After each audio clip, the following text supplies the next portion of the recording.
Y dicho esto, vamos a abrir nuestras Biblias. Vamos a abrirlo en el libro de Hechos 22. Vamos a estudiar del verso 22 al verso 29. ¿Ya está conmigo? Hechos 22, verso 22. Pablo en manos del tribuno. Y dice la escritura, y le oyeron hasta esta palabra. Entonces alzaron la voz diciendo, quita de la tierra a tal hombre porque no conviene que viva. Hermano, creo que hay mucho eco, ¿me ayudan a bajarlo, por favor?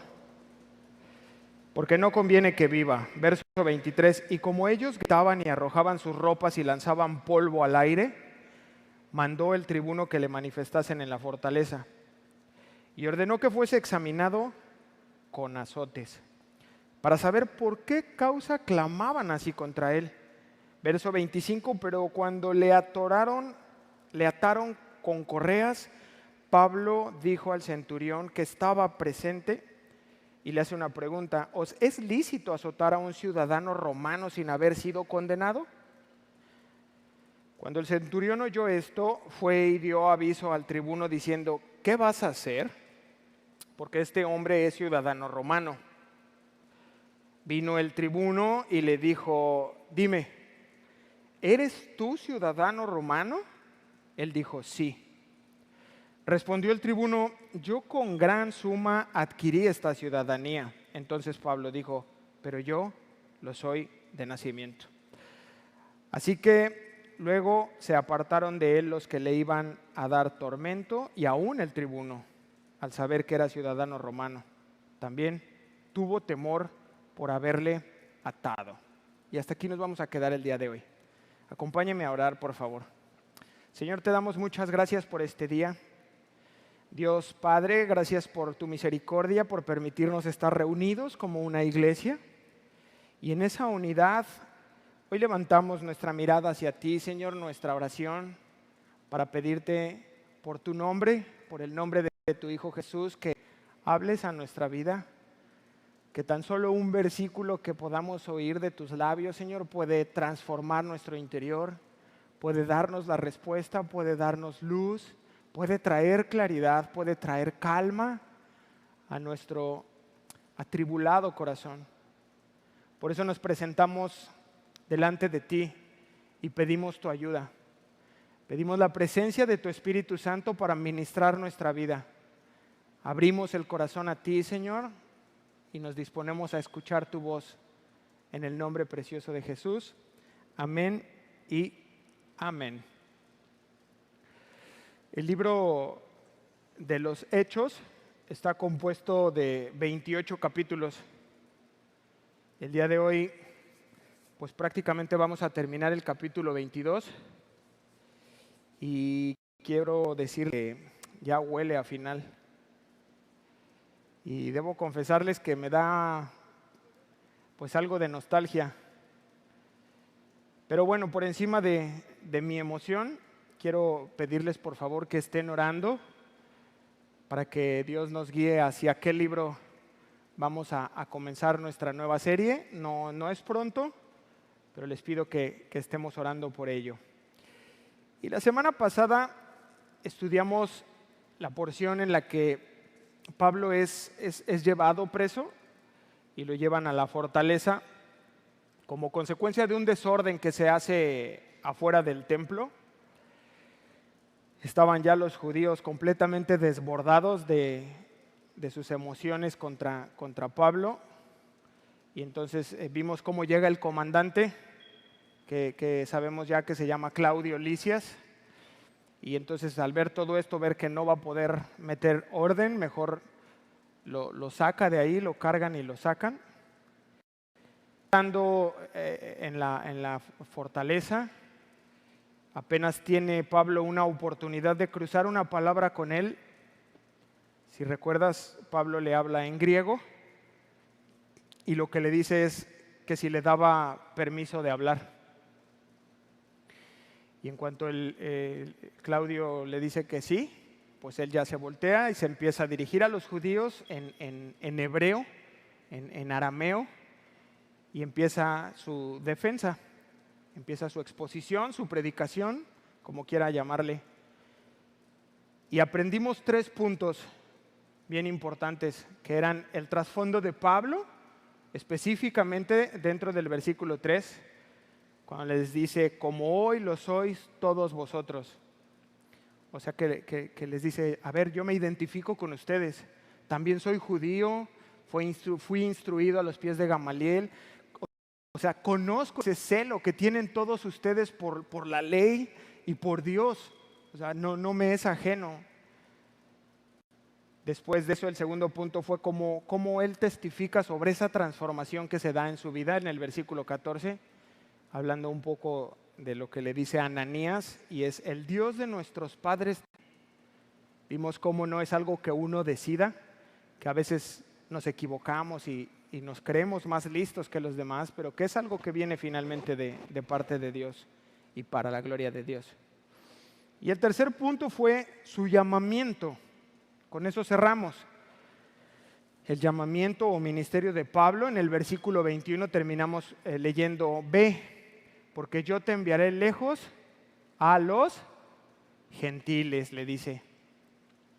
Y entonces descubrimos con este tercer punto cómo es que Dios tenía todo perfectamente planeado, hasta el rechazo de la nación judía, para que con ese rechazo naciera Pablo y fuera hacia los gentiles con las buenas nuevas. Todo estaba orquestado y preparado por el Dios Todopoderoso, aún este rechazo. Y gracias a eso estamos hoy tú y yo aquí, escuchando sobre la Biblia. Y es aquí, en este punto, en que esta multitud de judíos irrumpe, como si descubrieran de nuevo que tienen voz.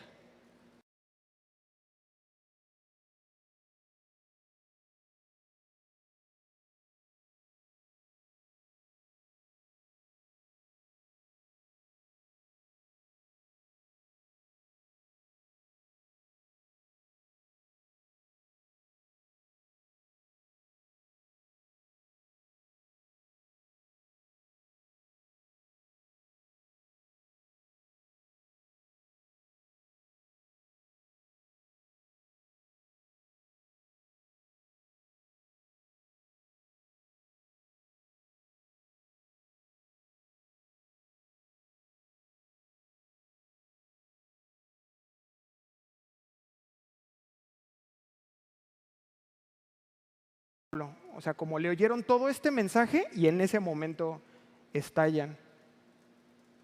Escuchan lo que tenía que decirles y en este momento se da el punto de quiebre. Explotan a una voz y fíjese cómo lo dice la traducción al lenguaje actual. Ese hombre no merece vivir. Que muera. Y dice, no queremos volver a verlo en este mundo. ¿Qué le parece? Tremendas palabras, ¿no? Tremendas las palabras que pueden salir del interior de una persona cuando está enojada. ¿Cómo habla usted cuando está enojado?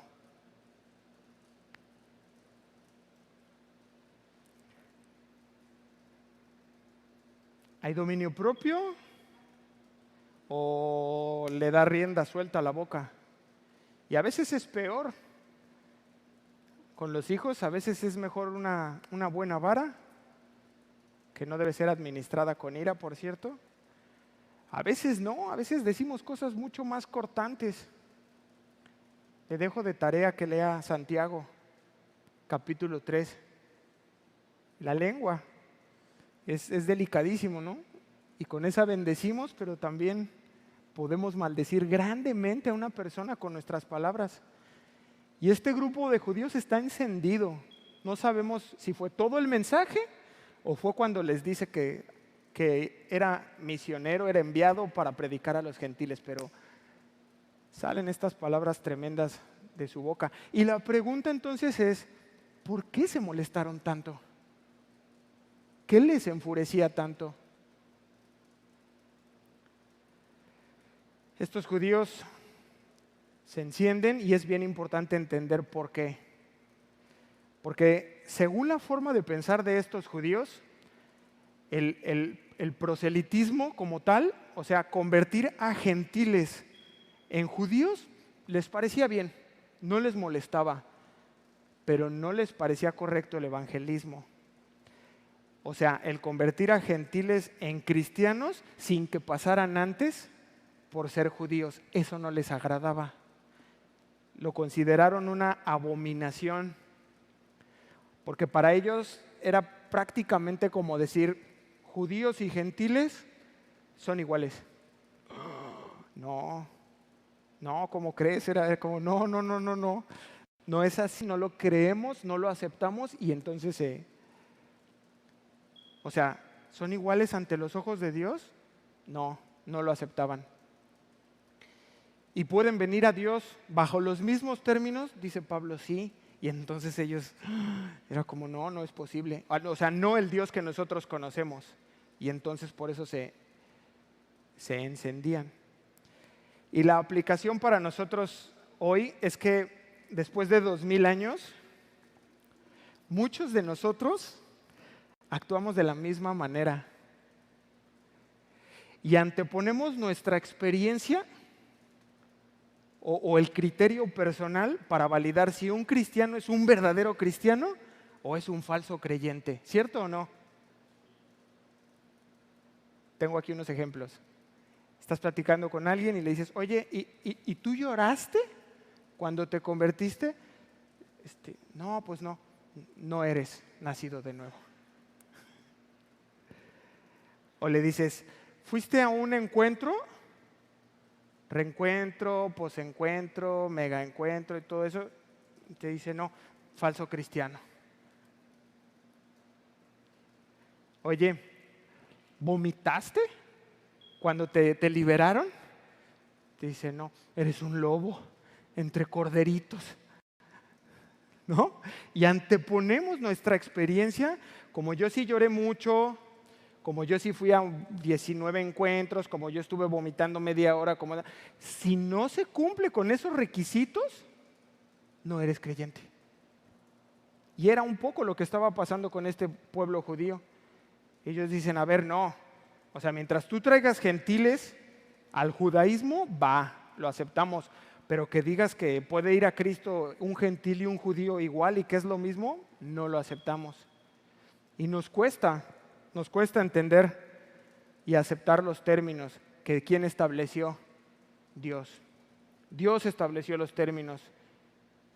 Y son dos, que es a través de Cristo, que solo es el camino que nos lleva de vuelta al Padre, que solo es Él quien puede darnos perdón, reconciliación, y que es por gracia.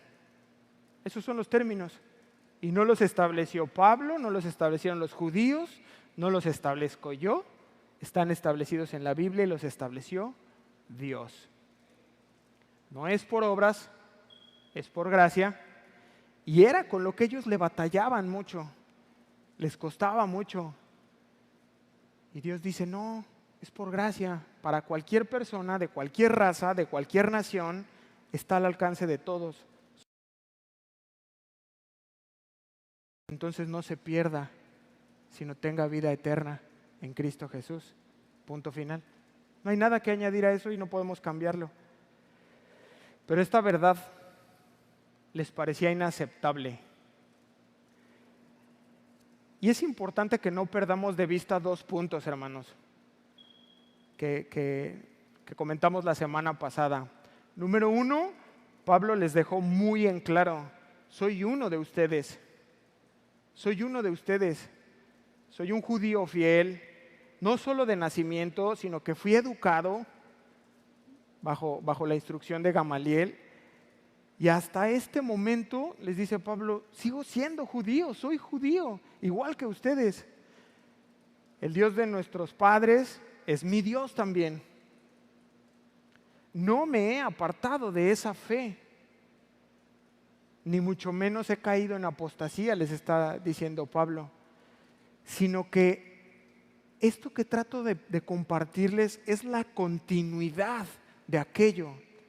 Pero no es algo distinto, trata de explicarles Pablo, uno. Y dos, el segundo punto de Pablo era que había algunos aspectos de su fe que habían cambiado. En particular, reconocer a Jesús, uno, y dos, su misión hacia los gentiles. Esas cosas habían cambiado en la vida de Pablo, pero igual él aclara, no fueron ideas mías, dice Pablo, sino que me fueron dadas directamente de Dios. O sea, dice Pablo, yo no me lo improvisé, yo iba hacia Damasco y fue un encuentro personal con Dios lo que me hizo saber que Jesús existe, que es verdad, que es real, y yo lo encontré personalmente. Y lo segundo es la instrucción de ir a los gentiles. Tampoco la decidí yo, dice Pablo, me fue dada de parte de Dios. Y entonces encontramos en esta porción bíblica cómo la ley romana juega a favor de Pablo, porque son 2 veces las que la ley romana protege a Pablo. La ley es buena. La primera de ellas fue cuando Claudio lo salva de ser linchado. Ya lo iban a matar, ya le iba a pasar exactamente igual que le ocurrió a Esteban. Pero en ese momento, gracias a la autoridad y a la ley romana, lo libera de ahí. Y la segunda vez es cuando es librado de ser azotado, que es lo que vamos a ver hoy. Vamos a continuar en el verso 23. Hechos 22, 23. Y como ellos gritaban y arrojaban sus ropas y lanzaban polvo al aire. Mire, hay un comentarista que es H.J. Cadbury. Él sugiere que estos gestos no son tanto una expresión de exaltación, de enojo y de hostilidad, sino que son más bien una reacción de horror, ante una blasfemia. La Biblia nos presenta escenas como rasgarse la ropa, el ponerse cilicio, en este caso el aventar su ropa, el tomar puños de tierra y comenzar a lanzarlos con gritos.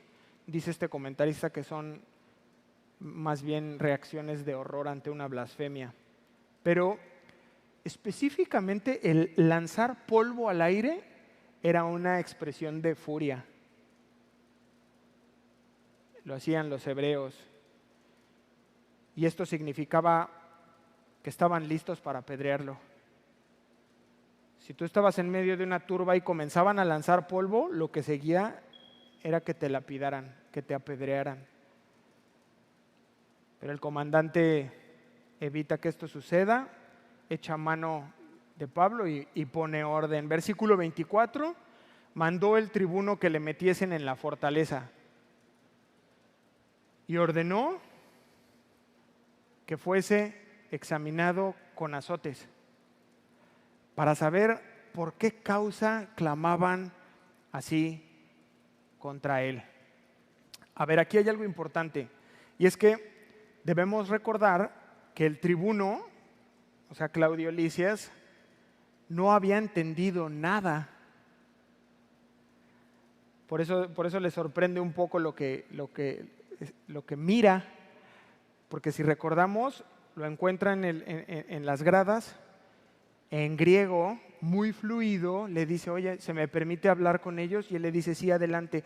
Y a partir de ese momento Pablo comienza a hablar en hebreo y Claudio no habla arameo. Entonces él no entiende nada de lo que está dialogando con ellos. Toda su exposición, toda su predicación, toda la defensa de Pablo, Claudio no la entendió. Y de pronto, ¡pum!, estalla todo, comienzan a gritar, comienzan a aventar la ropa, puños de tierra. Y él dice, ¿qué está pasando? Y esto nos permite ver un poquito más el contexto. Algo grave está sucediendo. Y entonces tiene que tomar una decisión un poco más radical. Como no entiendo, pero sí sé que habla griego, voy a tener que hacer algo así muy a la judicial mexicana, tortura, ¿no? Dice, miren, vayan por unos tehuacanes y ahorita va a cantar. Sí dicen así aquí en México, ¿no? No entiende qué está pasando. Desde que le avisan que hay problemas afuera del templo, él llega y encuentra un desorden, trata de meter orden, no puede, lo tienen que sacar cargado y dice, ¿qué pasó? Ya sabemos que originalmente Claudio Lisias pensaba que tenía ahí a un delincuente que era muy buscado, se equivocó. Y ahorita vuelve a suceder esto, entonces dice, ¿sabes qué? Ya está, tómalo, enciérralo y vamos a azotarlo. Y ahora sí vamos a saber realmente qué está pasando, porque no estoy entendiendo nada. La tortura. Ahora, la palabra tortura se traduce como azote. En latín es flagellum. Ya suena un poco más, ¿no? Y debemos recordar que esta flagelación, esta tortura, esta forma de azotar, lo hacían con instrumentos. Eran unos instrumentos de tortura que la verdad dan miedo. Fueron los mismos exactamente que usaron contra el Señor Jesús. Consistían en unas tiras de piel que colgaban, eran pesadas, y les ataban pedazos irregulares de metal o de hueso, colgaban a través de todas esas tiras. A veces las empuñaban en su mano o algunas otras veces las atoraban con mangos de madera que eran los que agarraban, y entonces al golpear a la persona jalaban y esos metales tenían el efecto de rasgar. En realidad este tipo de castigo tenía el fin de rasgar la piel, de que quedaran expuestos los huesos o los músculos, y usualmente las personas morían, pero si no morían en esa tortura, pues sí quedaban ya lisiados por el resto de su vida. Y esto es lo que dispone para Pablo. Dice, ya está, vamos a resolverlo, vamos a torturarlo y voy a saber de qué se trata realmente. Verso 25, pero cuando le ataron con correas, Pablo dijo al centurión que estaba presente, le hace una pregunta, ¿os es lícito azotar a un ciudadano romano sin haber sido condenado? Entonces fíjate, ya está listo para ser azotado. Podemos pensar que ya estaba arrodillado, ya le habían quitado la ropa, por lo menos de la parte del tórax, ya estaba de rodillas, sin ropa, y lo que hacían es que lo ataban a una especie de pilote para que la piel estuviera estirada y que de esta manera fuera más efectivo el rasgado. Y ya estando listo ahí, ya preparado, en ese momento revela Pablo que es ciudadano romano.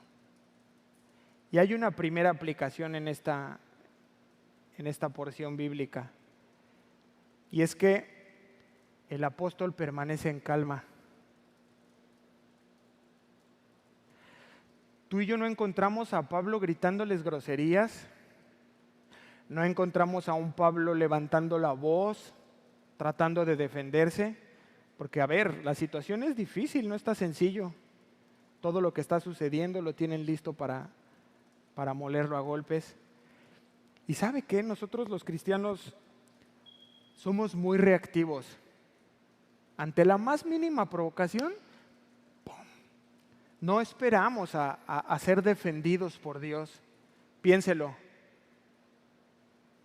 No solo en un encuentro cara a cara, o sea, con personas así. Ahora está muy de moda las redes sociales. Yo no tengo, hermanos, no tengo Facebook, ni Twitter, ni Instagram, ni nada de esas cosas. Ni una sola tengo. Pero sé muy bien qué sucede ahí. Y entre hermanos, ojo, entre creyentes, no, que esta es la verdad, no, que eres una apóstata, y no, y te vas a ir al infierno. ¿Qué es eso? O sea, somos muy reactivos y reaccionamos y nos queremos defender sin dejar espacio a la defensa de Dios. Ahora, piense por un momento y tráigalo a un contexto en donde su integridad física esté en juego.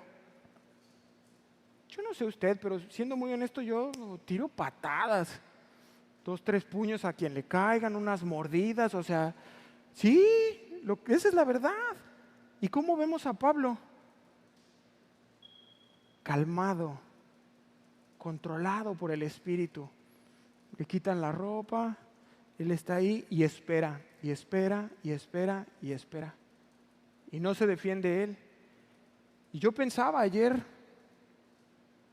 en nuestro pastor. No saben las historias que tiene el pastor Chuy. Lo han acusado de todo. Que si pertenece a un cártel, que si son homosexuales, un montón de cosas que yo ni siquiera quiero decir aquí. ¿Y sabe qué? Él no se engancha. No, a ver, ahorita le contesto. No, dice, no, déjalo. Oye, pastor, pero están diciendo, ¿no? Así como de, déjame, voy yo. No, tranquilo, tranquilos. Dice él, déjalo así, yo tengo quien me defienda. Y ahí está, después de no sé cuántos años, firme, tranquilo, ¿no? Ejemplo tenemos. Digo, puedo hablar de Jesucristo, desde luego, pero aquí a nivel cancha, así a nivel humanos, nuestro ministerio, gracias a Dios, es muy robusto. Hay grandes pastores, grandes hombres que pueden testificar esta verdad. No se defienda, hermano, despacio. Yo le aseguro, por experiencia propia, hágase a un lado y déjele el caso a Dios. No sabe, no se defienda, deje que Dios lo defienda. Amén. Y la segunda aplicación para este versículo, aquí sí le voy a pedir que me acompañe ahí mismo en Hechos 16:37, por favor.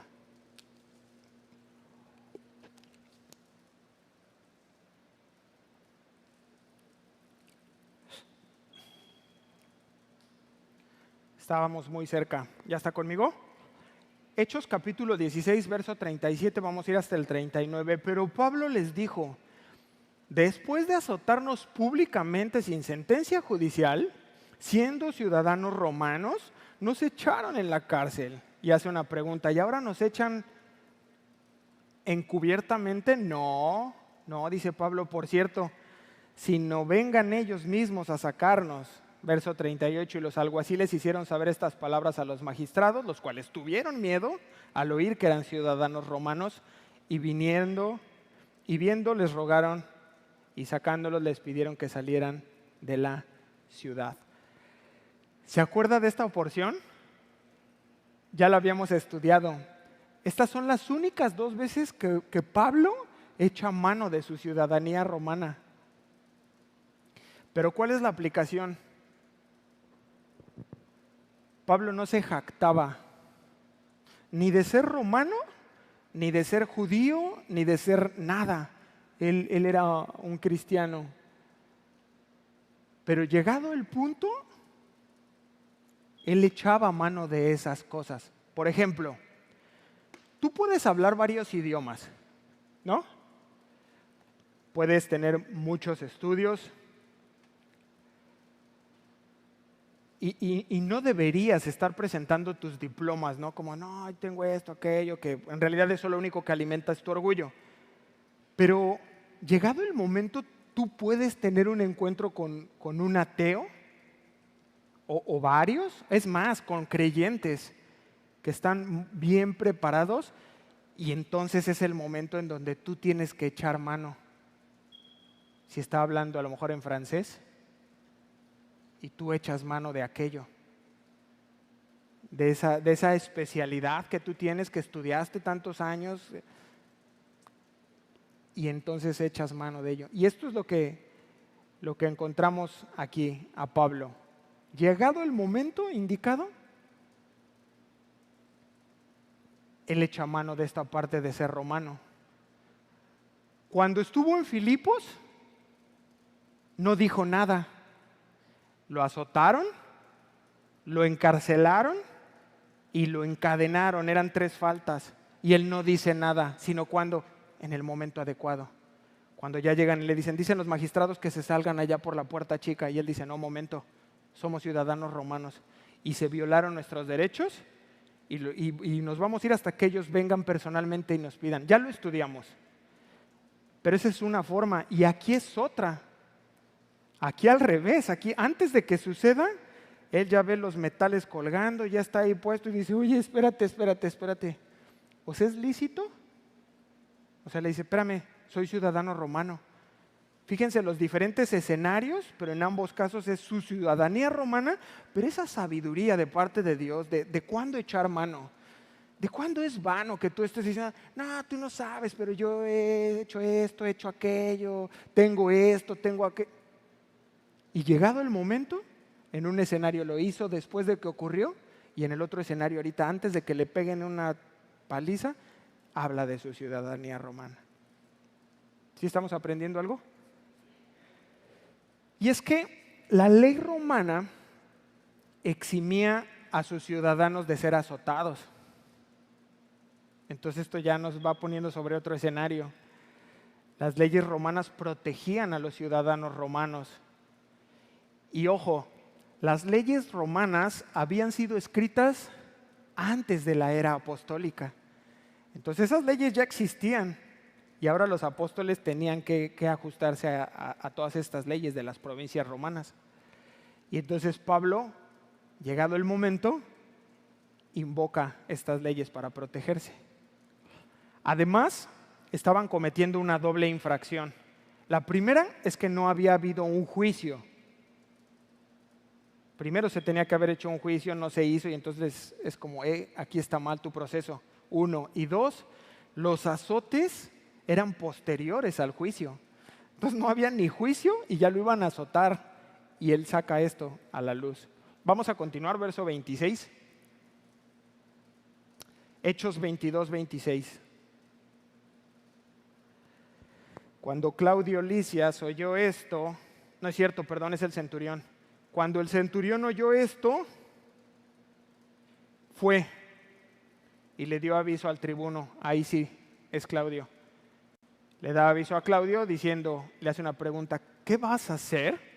Porque este hombre es ciudadano romano. ¿Qué? Dice Claudio. En cuanto Claudio Lisias escucha esto, con toda seguridad se preocupó. Dice, no me digas que ya le pegaron. Dice, no, todavía no, apenas estábamos calentando. Mire, si le hubieran pegado a Pablo, eso hubiera hecho que terminara la carrera militar de Claudio Lisias. Así de delicado era. Y si ya le hubieran dado una serie de azotes, ya escurrió sangre y él hubiera muerto, Claudio Lisias hubiera muerto. Por haber matado a un ciudadano romano, él moría también. Imagínense si se preocupó o no. Tal es su preocupación que inmediatamente va con Pablo y personalmente quiere escuchar esto. No vaya a ser que haya como un arreglo entre el centurión y Pablo. Entonces él va personalmente. Verso 27. Vino el tribuno y le dijo, dime, ¿eres tú ciudadano romano? Él le dijo, sí. Al escuchar esta respuesta, seguro que Claudio Lisias se angustió muchísimo. Digo, estoy metido en serios problemas. Porque mire, muchas veces las personas mentían en cuanto a su ciudadanía romana. Con tal de librar algún castigo o alguna flagelación, mentían y decían que eran ciudadanos romanos. Pero si tú más adelante eras sorprendido que en realidad no eras ciudadano romano, en automático te mataban. O sea, no podías jugar con eso. Y cuando él escucha que sí es un ciudadano, sabe que está metido en un problema. Y tiene que indagar un poco más, Claudio, para asegurarse cómo es que Pablo había obtenido esa ciudadanía. Mire, habían 4 maneras de obtener la ciudadanía romana. Una, por derecho, y esta era para los altos oficios o las altas posiciones, te daban la ciudadanía romana. Otra opción era por recompensa. cuando tú habías servido al Imperio Romano por muchos años con fidelidad, con distinción, el gobierno te daba la ciudadanía y entonces ya eras un ciudadano romano. La tercera es por herencia, que era padre romano, hijo romano, que era el caso de Pablo. Esta era la forma en que él había obtenido su ciudadanía. Y la última es que tú podías comprar la ciudadanía. Tú la podías comprar, pero esto no era completamente legal, no era algo oficial. Entonces se hacía más bien como mediante sobornos, o bien cuando algunas de las provincias romanas, Galacia, Éfeso, Filipos, empezaban a tener escasez económica, pues ya lo que hacían es así como, no, pues debajo del agua pues comienza a vender ciudadanías para recaudar fondos. ¿Por qué? Porque el costo de una ciudadanía romana era aproximadamente tu salario de un año. Entonces piénsalo, ahorita tú dices, ¿cuánto gano al mes? Piénsalo, 10,000 por 12 meses, pues te costaría más o menos 120,000 pesitos la ciudadanía. O sea, no era barata. No, pues que gano 20, bueno, pues échale, 240,000. Y la gente ahorraba, y ahorraba, y ahorraba, y ahorraba para que llegado el momento, oye, pues están vendiendo ciudadanías en Galacia, y pues se iban y compraban su ciudadanía. Y este era el caso de Lisias. Lisias la había comprado. Ya una vez que sabemos esto, vamos a avanzar sobre el verso 28. Respondió el tribuno, yo con gran suma adquirí esta ciudadanía. Entonces Pablo dijo, pero yo soy de nacimiento. Claudio Lisias, una de dos, o deja ver su alivio por no haber arruinado su carrera militar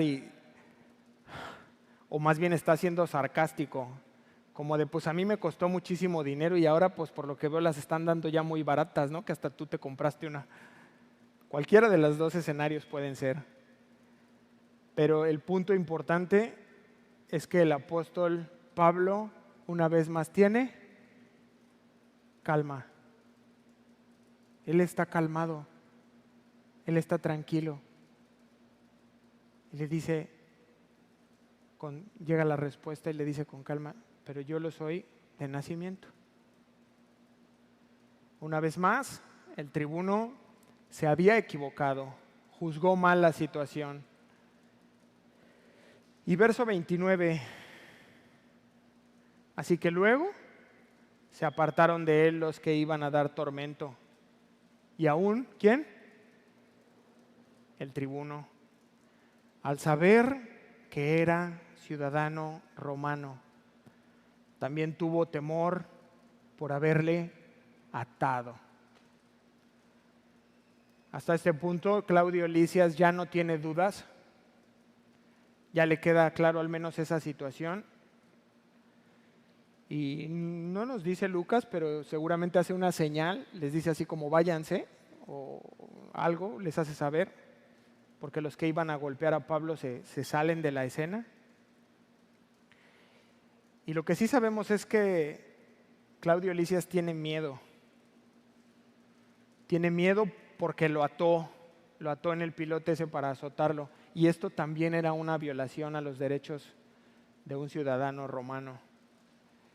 Y entonces no podía tratarlo como un delincuente y sabe que se equivocó. Y entonces le entra miedo. Y bueno, finalmente se le va de las manos el caso. Ya no sabe cómo manejar esto Claudio.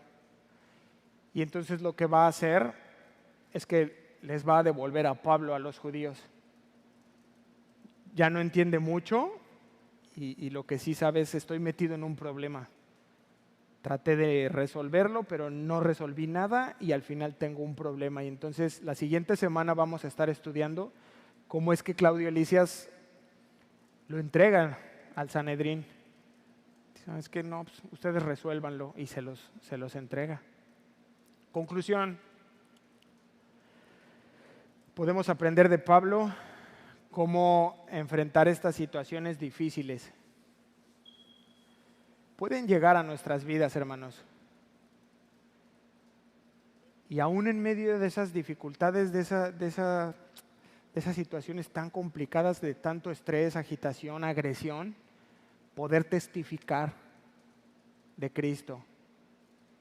Aprendemos de Pablo cómo él predica correctamente el Evangelio aún en medio de esas situaciones. Y a manera de cierre, me gustaría compartir con ustedes algunos principios. Número 1, Pablo acepta la situación como Dios la ordenó. Nosotros sabemos que Pablo sabía que esto iba a suceder. Desde que él toma la decisión de ir a Jerusalén, él sabía que lo iban a encarcelar. No es algo que le toma por sorpresa, pero Pablo acepta la situación y lo lleva adelante. ¿Cómo? Con calma, con calma. Pues aún se acuerdan que lo trataron de persuadir de no vayas, ¿sí? En una iglesia, después un profeta, y lo tratan de persuadir y le dicen, no subas a Jerusalén. Y él dice, no solo estoy dispuesto a ¿qué? A ser atado. ¿Sí? ¿Sí lo podemos ver? O sea, no es como que a Pablo lo agarró por sorpresa todo esto, él lo sabía. Dice él, más aún a morir en Jerusalén por el nombre del Señor Jesús. Entonces, principio número 1, Pablo acepta la situación como Dios la ordenó. ¿Tú aceptas la situación como Dios la ordenó? ¿Sí? Algunos dicen no, acéptalo. Segundo principio, Pablo utiliza las circunstancias a su favor como una oportunidad para predicar. Estaba toda esta multitud enardecida, ¿listos para qué? Para lincharlo, para apedrearlo. ¿Y qué hace él? Hace señal con la mano y pide calma. Y empieza en arameo a predicarles. Miren, déjenme les cuento cómo el poder de Dios me transformó. Yo no sé si usted y yo podríamos en medio de una situación así ponerte a predicar. Pero este es un principio que aprendemos. Pablo utiliza esas circunstancias difíciles para hablarles de Dios, del poder de Dios y lo que pasó en su corazón, lo que pasó en su vida, cómo fue transformado.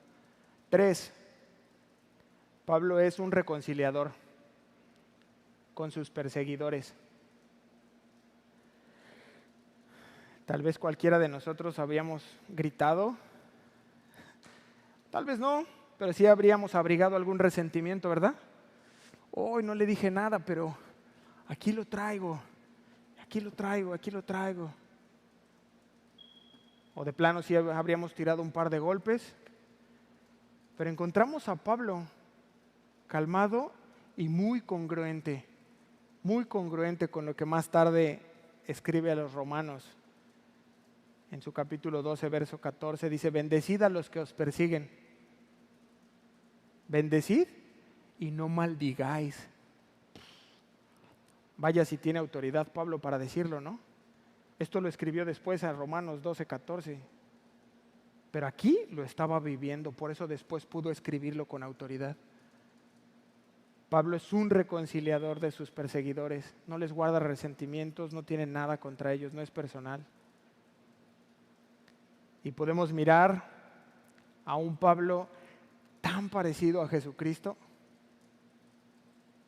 Primera de Pedro, no vaya, 2:23.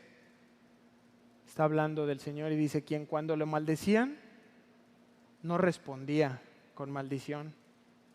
Cuando padecía, no amenazaba, sino encomendaba la causa al que juzga justamente. 4, Pablo exaltó al Señor Jesús, pues en su defensa no se centra en impresionarlos. No saca Pablo sus credenciales, no habla de sus logros.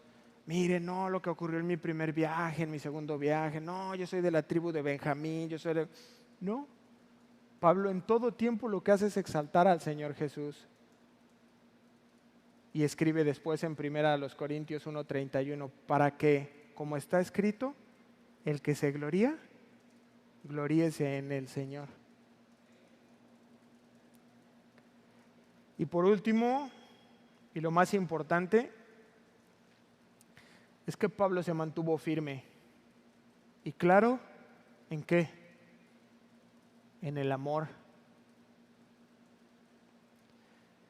Amor por la iglesia, porque él veía que estaba fracturada y él quería llevar esa ofrenda para que viera que no, que era una sola iglesia, que no tenían por qué estar separados.